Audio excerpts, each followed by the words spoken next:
నాకు బేసిక్లీ మొక్కలు నాటడం అంటే చాలా ఇష్టం, నేను బాగా నమ్ముతాను. అండ్ ఇప్పుడు చాలా చాలా అవసరం నేను ఫీల్ అవుతున్నాను.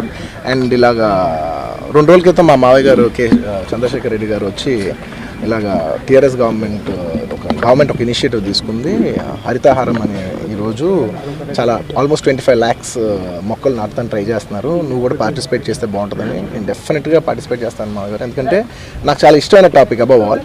అండ్ నేనే పెట్టడం కాదు, ఫస్ట్ నా కొడుకు అయాన్తో పెట్టించాలి. ఎందుకంటే నేను నమ్మేది ఏంటంటే మనం ఒక పని చేస్తే మనల్ని చూసి చాలామంది అదే పని చేస్తారు, మంచి పని చేస్తారు, నేను నమ్ముతాను. సో నా కొడుకుతో ఒక మొక్క నాటించాను.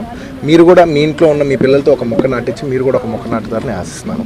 And it's a great initiative by the government. I like to congratulate them for that. And thank you. ఎంతకంటే ఇంకా చెప్పడానికి లేదు. మొక్కలు నాటడం ఎంత అవసరమో అందరికీ తెలుసు, ఎంత ఇంపార్టెంట్ అందరికీ తెలుసు. ప్లీజ్ దయచేసి మీ వంతున మీరు ఎంత చేయగలరో అంత చేయండి. Thank you. Let's all contribute to this great cause. Thank you. బలవంతుడు బలహీనుండి భయపెట్టి బతకడం ఆనవాయితీ.